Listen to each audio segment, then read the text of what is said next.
ॾिसो ॻाल्हि इहा त मां बार बार इहे शइ सम्झाईंदो आहियां पंहिंजे मीडिया जे दोस्तनि खे बि सिविल सोसाइटी जा जेका स्टेक होल्डर्स आहिनि उन्हनि खे बि मां इहा शइ सम्झाईंदो आहियां कि हिकिड़ो इहो प्रोसेस आहे ऐं हिकिड़ी इहा स्ट्रगल आहे ठीकु आहे असां हिकिड़ी स्ट्रगल हिकिड़े पासे ते शुरू कई आहे उन सां गॾोगॾु पैरेलल असांजी स्ट्रगल ॿियनि जॻहियुनि ते बि हले थी माइंड सेट आहे इन माइंड सेट खे असांखे चेंज करिणो आहे ऐं उन सां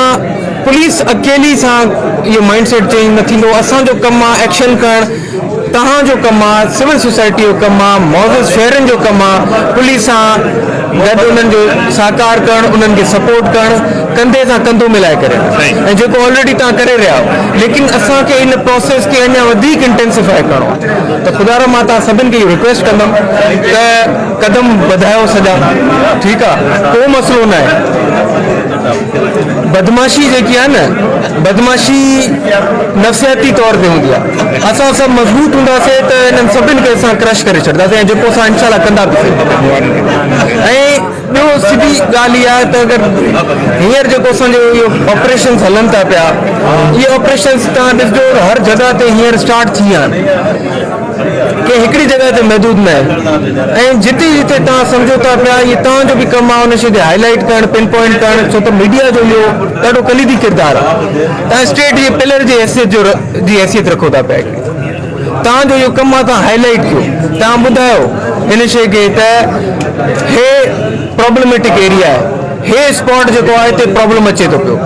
असांजो कमु आहे असां हुन ते एक्शन खणणु ऐं तव्हांखे पोइ नतीजो ॾियणु ऑपरेशन माशाल्लाह सुठो थो हले तव्हां काफ़ी अॻु बढ़ाई बि हुते कई आहे हाणे गरियासिन जी कबाली जे तकरारनि में कीअं तव्हां निंदरींदो उन्हनि खे कीअं तव्हां फोकस कंदो कीअं ठाह थींदो उन्हनि जो न त उनमें ॾिसो न मां तव्हांखे पहिरियां ई ॿुधायो त 6 जे क़रीब असां फ़ैसिला कराए चुका आहियूं थ्रू प्रेशर मेड मंत्री अहिड़े तरीक़े सां कमु न कयो आहे लेकिन ॻाल्हि इहो आहे कि हिन में मां अगेन तव्हांजी पहिरां असांजी गुफ़्तगू थी आहे त हुन में मां इहा ई ॻाल्हि कयां थो पियो कि तव्हांजो कमु आहे त इन शइ खे जेतिरो थी सघे थो पियो हाईलाइट करायो जेकी वॾेरा आहिनि बोतार आहिनि उन्हनि ते तव्हां प्रेशर रखायो इन शइ जो असांजो कमु इहो आहे त असां कानूनी कार्रवाई जंहिं क़बाइली तकरार जे आड़ में ॾोह कया आहिनि या जंहिं क्राइम कमिट कयो आहे उन ते एक्शन खणंदासीं जॾहिं असां मिली जुली इहो कमु इहो हिकिड़ी रस्तो वठंदासीं इन शइ जो इवेंचुअली असांखे फ़ाइदो बि थींदो ऐं इहे जहिड़ा जेका ख़तम बि थींदा ऐं ॿियो इन सां गॾोगॾु हिकिड़ी मां ॻाल्हि कंदो वञा इन जहिड़नि जी आड़ में न तमामु घणा मासूम माण्हू बि रगड़िजी था वञनि पिया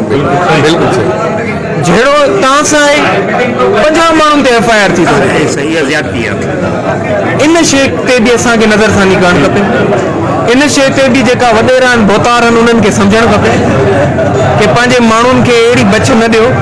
पोइ जंहिंमें इहे शइ तव्हांजी ॻीची में फिल्म ठीकु आहे न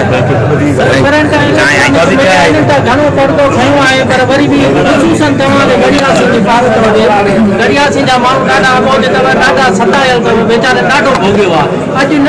माना असांजे उमिरि खां वठी भोगंदा आया आहिनि हाणे जेको आहे न जीअं चइबो आहे ज़ुल्म जी इंतिहा हिन वक़्तु गरियासिन शहर में ज़ुल्म जी इंतिहा थी चुकी आहे तव्हांखे स्पेशली गरियासिन जी